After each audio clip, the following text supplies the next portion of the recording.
As long as you have the volume on the discussion, they can do without looking at my pretty face. So we're out in the universe, and as you can see on your monitor, far in the distance is a little fluffy ball of cotton looking thing. That's the universe that we live in. And from a G and miles away, it looks like a little fuzzy bug or something. It's very small when you get far enough away from it. And if you look around, you'll see other little flashes of light off in the blackness. Those are other universes going through their cycle of life. And it looks like fireflies on a summer night. So, welcome back to the Starship Susan. It's the latest of the Enterprise class, the most advanced starship in the universe, and any universe. A couple of months ago, I tried to do a program which we described as the imaginary tour of the universe. It was my attempt to understand the existence and the qualities of God. So perhaps it was too ambitious an undertaking. I may have caused more confusion than enlightenment, at least for some people I did. So I'd like to start over and see if I can explain my thoughts better. First, let's talk about an underlying principle. It's been known about a long time. It was discussed by Greek mathematicians back in their day. And in today's world, it's been popularized and commonly known as Murphy's Law. And briefly stated, what can happen will happen. Mr. Murphy was an engineer working for a predecessor of NASA. He had an experiment going that involved a rocket sled and a monkey, and it wouldn't go right. Things just kept going wrong with his experiment. He couldn't make it work. And he observed that what can go wrong will go wrong. And he was right. Second, I would like to describe how I view the universe, our existence, our cosmos, in terms of what I think is real and what is not. This time you'll get the short version, and you'll get a chance to ask questions as we go through it. And to do that, we'll talk about how Murphy's Law interacts with my view of the cosmos, whether God exists, what kind of God might exist. So first, Murphy's Law. What can happen will happen. To state more accurately, the law would say what can happen probably will happen. Because there's very little certainty in the cosmos that we live in. It's a matter of probabilities. But we're dealing with infinities, with forevers and always. The infinity is not a number, it's just a concept beyond numbers. It means literally without limits. If you multiply or divide infinity by another number, the answer remains infinity. That's how it is with concepts. They're not numerical. They don't have numerical qualities. If an event happens once a year, the probability of the number of times it will happen is infinite. That's because our time is infinite. So there's an infinite number of years waiting out there to happen. So if it happens once a year, it'll happen infinitely. How many leap days will there be? The same answer, as long as our calendar lasts. So if something happens every second, every day, every week, every trillion years, the probability is the same. It will happen probably an infinite number of times. Mathematically, this can be expressed as infinity, which is a little 8 on the side, over 1. A very high, incredibly high probability, the highest possible probability beyond absolute certainty, a virtual certainty. An absolute certainty could be expressed mathematically as 1 over 0. So an event that is not impossible is possible. Does that make sense? It's either or. It's either fish or fowl. It's either possible or it's impossible. There's no Mr. in between in this kind of situation. Everybody with me? So far. Okay. A possible event over time is a virtual certainty to occur because passage of time will provide infinite opportunities for occurrence.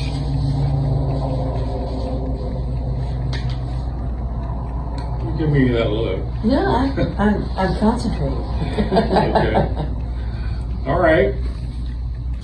Imagine a tornado passes through a junkyard. A perfectly assembled Boeing 737 appears. An improbable event that a tornado could assemble an airplane out of junk. Very improbable, but it's not impossible. It is a possible thing. How many times will this happen? An unlimited number of times. A virtual certainty. Is it possible the event will not happen? Yes. Extremely unlikely. The probability of non-occurrence can be expressed as 1 over infinity. That's the difference between a virtual certainty and an absolute certainty. An extremely rare non-occurrence. With me. Okay. All right, Laura's brain just exploded. What does our existence look like when Murphy's Law is at work? To start, let's separate the possible from the impossible. Possible events can happen to things which are real. Possible events can't happen to things which are not real. For example, if I told you unicorns eat hay, you would know I was trying to deceive you. One used the term gaslighting. I was pulling your leg. Because unicorns are imaginary things, they're not real. So let's decide what was real and what is not. What we can see, feel, touch, taste, otherwise discern to be real. My view of existence, we would start with a look at a singularity. We've talked about it before, but it's a highly energized point in another dimension. It's passing energy from its dimension to our 3 dimensions. This energy consists of vibrations in space-time, which to us resemble vibrating strings. They're not strings, they're just vibrations in empty space. These vibrations clump together and they form the universe we know.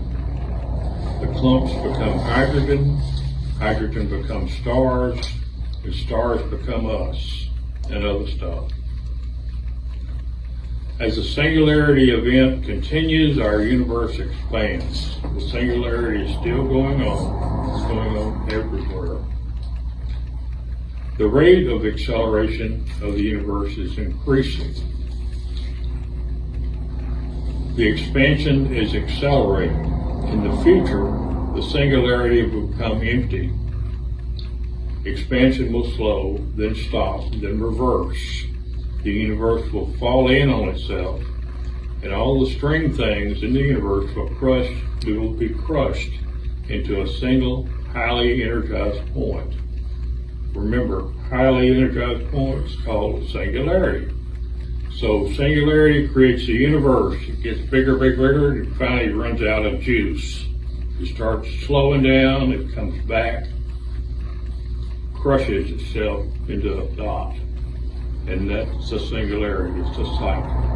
It happens, gets bigger, gets smaller, gets bigger, gets smaller, forever.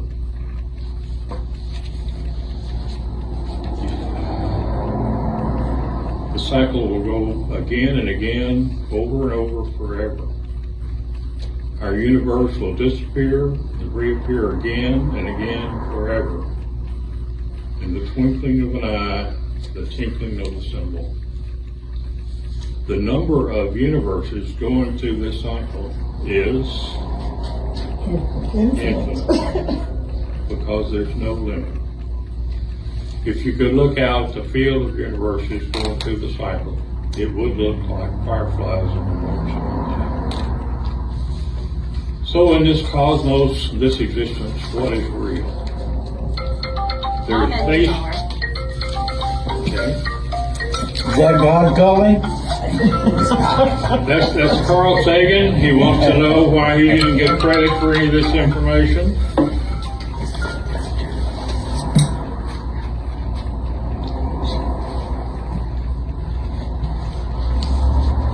We're not in a hurry. You're all right. Take your call. No, I hung up already. Okay. Oops, I'll call it back. All right. Space-time. The here and now. Here and now. Space is emptiness, but it is real emptiness. Time is now, the present. Now is real. The past now is in the past. It was real, but it's not anymore. It's now a concept. Future now is our future. It may become real. Until then, it's not. Space-time, the here and now, is real to me. Now, there's a group of scientists who were studying what Einstein calls spooky distance, spooky action at distance. It's the interaction and apparent communication of a couple particles. One can be on the other side of the universe from the other, and they seem to have instantaneous contact with each other. If one is in a certain position, the other one will be in the opposite. If this one changes, the other one changes instantly. So their deduction was that space-time was illusionary. I think they're wrong. I think those particles, which are just, they're kind of hung in the birth canal of the singularity, I think they're communicating with each other through that other dimension. But that's just my view. I don't have any proof of it. So, what is real? Let's see. Matter is empty space, occupied by clumps of stringy-looking vibrations. Frozen fire, one way to look at it. These vibrations are energy, so energy is real, and matter is just a form of energy. And matter is most of what we know. This chair, for instance, is empty space with a few wiggly strings. That's all it is. There's an element, a particle called a neutrino, and it's almost neutral. It has very little mass. 100 trillion neutrinos pass through your body every second. You don't even feel them. You don't know they're there. They pass through the earth and don't even slow down. But they're out there. So what's real besides space-time and energy? Well, I say information exists. It always has, it always will. It's not a material thing. It's not made out of star stuff, but it's real. The information expressed by the idea 2 + 2 = 4 is real. It's information that's indestructible and eternal. So existence has things that we think are real. Space-time, energy, information. But what is not real? Everything else? Well, I don't know the answer to that question. There are a few things I know about a particular kind of information. And here we're talking about love. Love is information. And how is it made? Well, first let's talk about will. Is information focused towards a purpose? And if you say you have a will to do something, it means you're directed because you want something to happen. You have a will for it to happen. A purpose is something that one seeks for its advantage, something it wants. Then we have caring. It's also something based on information. It representing identification and acceptance of compatible interests, rejecting competing interests, with the result is a fusing of interests. Love is a combination of will fused with knowing, caring. To have love, there must be knowing, accepting, caring. With love, a fusion of identities and interest occurs. You and I become we. Yours and mine become ours. So it changes your outlook. The opposite of love is apathy or indifference. It's not hate. Hate is not the opposite. Hate is a different kind of caring. Sometimes caring very much. But it's love gone wrong. Sometimes it's unrequited love. So beyond mere trivial information or manipulation of trivial information, love is indestructible and eternal. One does not create or destroy love. You find love or you lose love. It's a manifestation of information. It has unique qualities of its own, and in a way is a force unto itself. It can control the direction of our cosmos. Our entire cosmos is infused with love. It means it's full of love. So where is this argument going? I think eternal, ubiquitous love has fused into a thing and transformed into a thing. The thing has achieved personification. The qualities are perfect. The resulting being is called God. This may be an improbable series of events, but Murphy's Law is around making possible things happen. So is the God event possible or impossible? Is it possible? Will life happen? Other complex things happen. Stars, gravity, light, singularity, couple particles, you name it. Why not God? Is it impossible? Why would it be so? Am I wrong about reality? About love being eternal and ubiquitous? Or the power of nature to do complex things? Or anything else of consequence? Is God like the unicorn, imaginary? Even if an event is possible, Murphy's Law says it's a virtual certainty, not an absolute certainty. Is it possible the God event didn't happen? Even if it were possible? Yes, it's possible it didn't happen, even in view of Murphy's Law, but it's extremely unlikely. But it remains a possibility. So I postulate this to a virtual certainty, at least for myself. Love is real. God is love. Therefore, God is real. In my view, to a virtual certainty, we are the children of a God of love, a loving God. Our God is loving, merciful, and forgiving, not punishing or tormenting. If there is an afterlife, I think everyone will be invited to the party. You agree, Fisher? I believe that everyone that was created is going to go back to where they were created from, no matter what their religion or their life. sorry, but that's just how it is. So Even God, if I'm just a star up in the sky that takes me a billion years to shine my light, we will all be gathered back one day. so you think God's going to invite everybody to the afterlife party?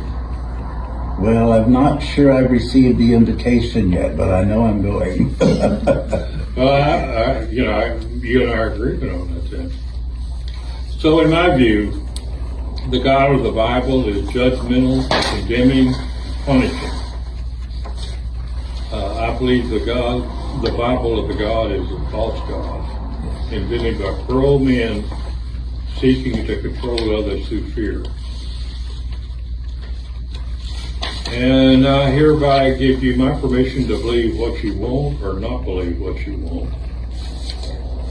I don't have any absolutes for you.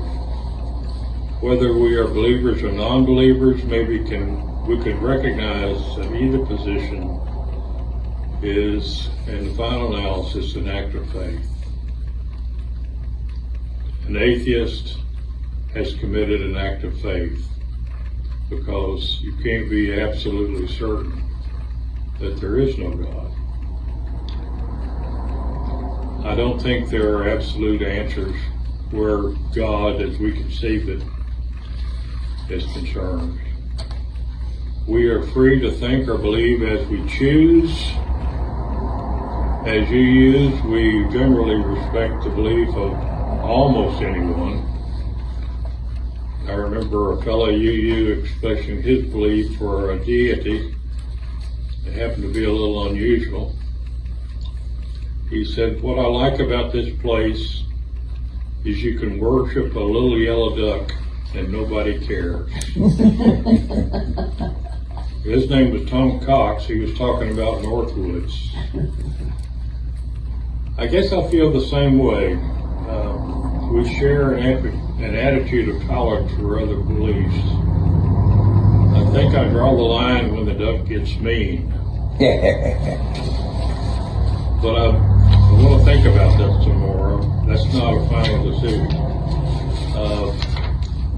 I've known some Wiccans that I guess do they worship Satan? No. Earth. Gaia. It's like Druid, Nature. close to. Okay. Well, I don't have a problem with Wiccans, but I've never really met a Satanist that I liked or wanted to be around. The prison is full of them. Anyway, so that's it. What do y'all think? You would have been a Universalist, not a Unitarian.